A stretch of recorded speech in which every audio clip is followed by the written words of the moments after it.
Hello and welcome to the ID Talk podcast. My name is Peter Counter and I am the editor-in-chief of FindBiometrics, which reported live from New York last week at the ISC East Security Conference.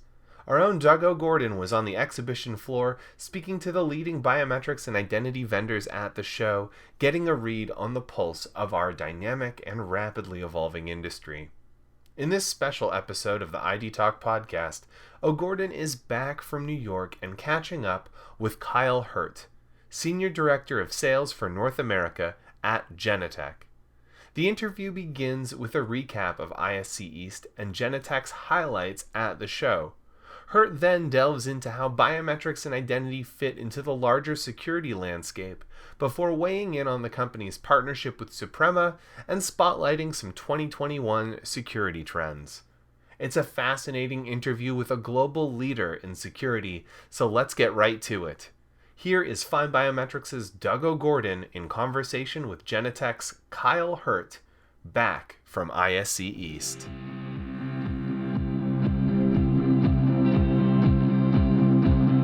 Hi, FindBiometrics listeners. Doug O'Gorden here, Content and Media Strategy Manager. I'm here with Kyle Hurt, Senior Director of Sales for the U.S. Hi, Kyle. Doug, good morning. We just got back from ISC East. Genetec had a booth. I saw the activity in the booth. It's always like we were just talking. It's always exciting.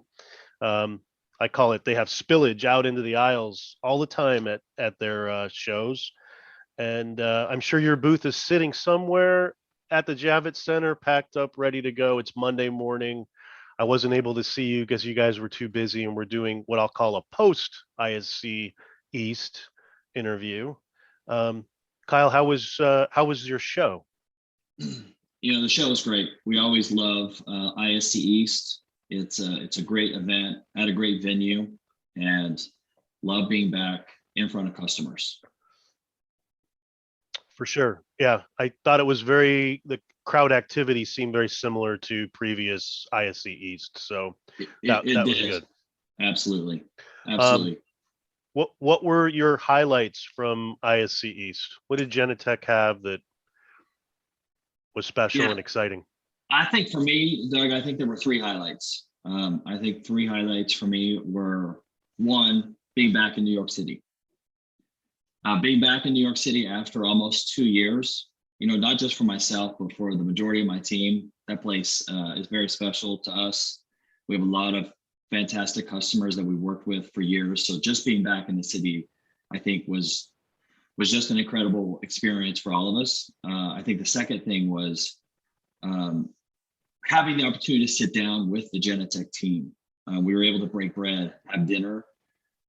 These are things that we're all accustomed to. We've done for years, getting together, having events, but over the last year and a half, almost 2 years, those opportunities don't present themselves like they have pre-pandemic. So that opportunity also was very special. We have new people that are on the team that have joined Genetec during this time. And for some, that was the first time meeting others from Genetec in person. So those moments are very, very special. And lastly, being at the show, seeing customers in person, seeing people face to face in 3D, not in these tiles that we're used to seeing each other.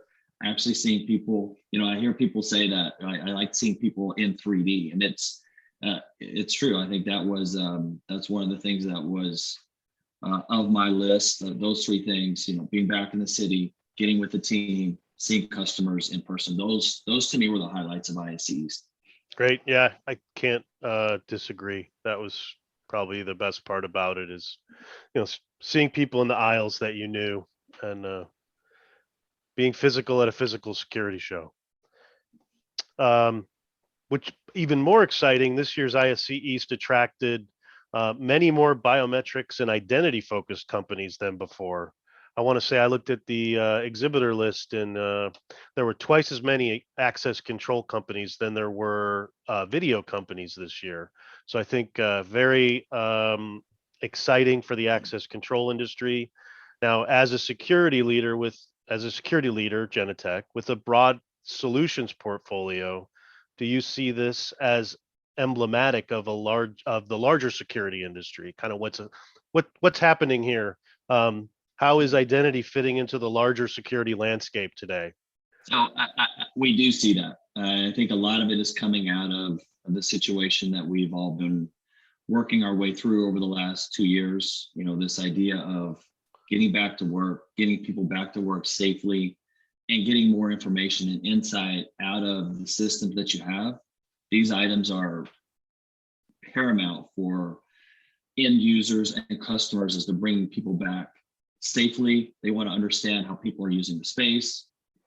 How are they best utilizing the space that they have? Do they have too much? Do they have too little? Who's coming in? And this whole idea of identity has kind of become, one of the new trendy words in the space. Everybody is talking about identity, but and biometrics has been popular for a very long time. And so really, it's just it's more of a means to an end of how to deliver an outcome, and really just trying to minimize contact and improving the reliability of reading the right identity of the people that are coming into the space.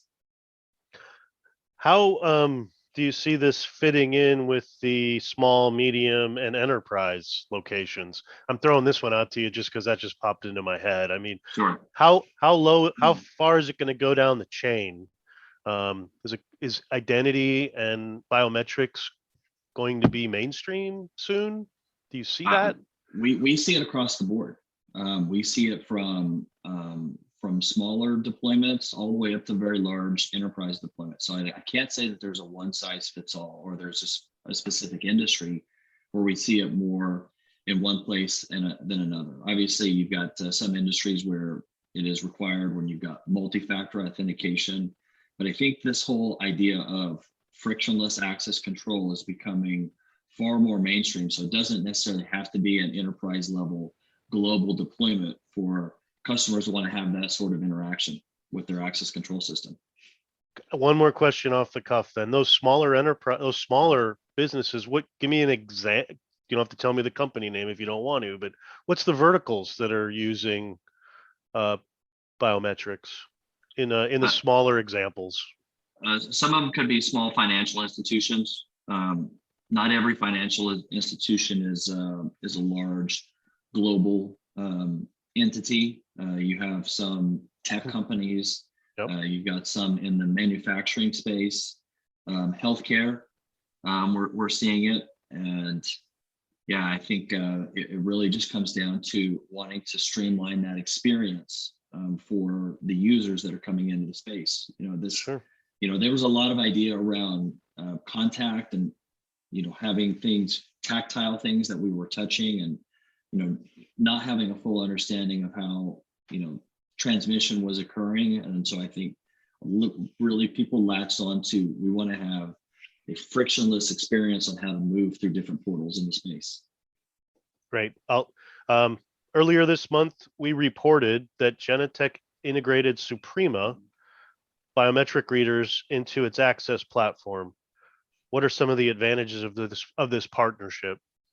So great partner with Suprema. We've already been working with Suprema. Actually, we've been working with them through a partnership with BioConnect that provides us the ability to essentially manage the cardholder's credentials and the biometric template.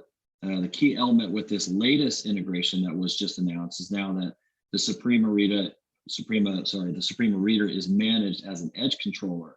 So that simplifies the architecture at the door. Mm-hmm.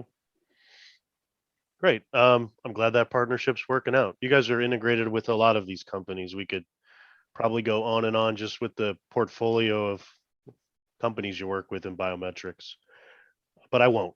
The last question I had for you is, we're working on our 19th annual FindBiometrics Year in Review, which is a research study. I call it's researching all the modalities across all the vertical markets to kind of see what happened last year in this year. In your opinion, what has been the most important security trend for 2021? That's a good question. It's a good question. There's a lot of different ways we could take it, but given that we're talking about biometrics and access control, I think we'll take that that approach. So Omdia, they provide a lot of industry reporting and insight into the different products and different technologies in our space. And right now, the biggest trends in access control is frictionless biometrics and mobile credentials. So the biggest technology shift, aside from software as a service, is definitely going to be the physical credentials. We've seen more mobile credentials popping up, the combination of mobile and biometric with or without a mask. Some looking at possibly temperature as a mean for access control. So essentially new ways to access the door, and to a certain extent, the use of policies that determines the accessibility to a site. Great. Well, I hope you had a successful ISC East. I always want to say West, but East, New York City. And how could our readers get a hold of you should they want to ask more questions? They can always go to genetec.com. We have a number of social media sites that I'm available on. I'm accessible through Twitter, on LinkedIn. So anybody has any questions, feel free to reach out. If they come to our website, we've got a chat. They can certainly reach out to me there. I'm happy to answer any questions, either myself or anybody that's a part of the sales organization. We're here to help. Great. Hey, thanks, Kyle. I'm glad you could get back to me on a Monday morning after ISC East. And everybody, this was Kyle Hurt again, Senior Director Sales for the U.S. Kyle, have a great day.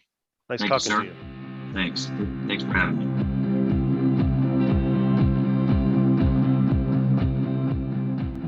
And so concludes our interview with Kyle Hurt, Senior Director of Sales for North America at Genetec. For more information on the topics discussed in this episode, visit genetec.com.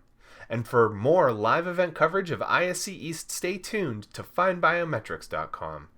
Thank you again to Kyle for joining us on this episode, and thank you to Doug OGorden for conducting the interview.